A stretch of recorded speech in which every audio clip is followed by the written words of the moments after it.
Eu tava pensando aqui, eu tô numa idade, né, que eu não me sinto nem velho nem novo. É como se eu fosse um seminovo, sabe? Pré-idoso, né? Um semi-idoso.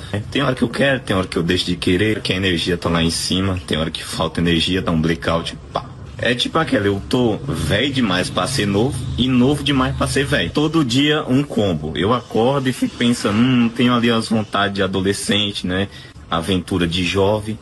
Só que aí eu tenho o quê? As dívidas de adulto, as dores de idoso e por fim tem a preocupação e o desespero de não conseguir lidar com nenhuma dessas sensações. Tem dia que a gente acorda com o quê? Com espírito de Dora aventureira, né? Você fala, não, hoje eu vou desbravar o mundo. Aí você senta, toma um café, lê uma notícia ruim e para e fala, não, melhor eu ficar fazendo cosplay, dublê de dono de sítio mesmo, ficar aqui caseiro mesmo. Tem dia que você fala, ó, tô igual vinho, quanto mais velho melhor. No outro você já tá, não tô igual gin com energético, é só caganeiro e dor de barriga.